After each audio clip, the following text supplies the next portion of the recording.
લક્ષ્ય ન્યૂઝ, એક નજર, એક લક્ષ્ય. ધ્રાંગધ્રા શહેરના હળવદ રોડ પર બાઇક લઈને સ્ટન્ટ કરતા શખ્સને પોલીસે પકડીને કાયદાનું ભાન કરાવ્યું. ધ્રાંગધ્રા શહેરના હળવદ રોડ પર અસામાજિક તત્વો દ્વારા બાઇક અને ફોર વ્હીલ ગાડી લઈને અવારનવાર સ્ટન્ટ કરતા નજરે પડી રહ્યા હતા. ત્યારે પોતાની ઇન્સ્ટા આઈડીમાં મોટરસાયકલ લઈને સ્ટન્ટ કરતો વિડીયો વાયરલ કરાયો હતો. જે વિડીયો પોલીસને ધ્યાનમાં આવતા સ્ટન્ટ કરનાર શખ્સ ઇમ્તિયાઝભાઈ હારૂનભાઈ દિવાનને સિટી પોલીસે ઝડપી લઈ કાયદેસરની કાર્યવાહી હાથ ધરી હતી.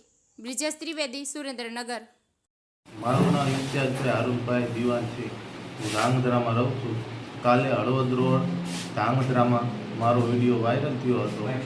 બાઇક સ્ટન્ટ કરતો, તે બદલ હું માફી માગું છું. તે બદલ મને ધ્રાંગધ્રા સિટી પોલીસમાં હાજર કરવામાં આવ્યો હતો ને કાયદેસરની કાર્યવાહી કરવામાં આવી હતી. હવે ક્યારેય હું આવા બાઇક સ્ટન્ટ નહીં કરું ને વિડીયો નહીં બનાવું.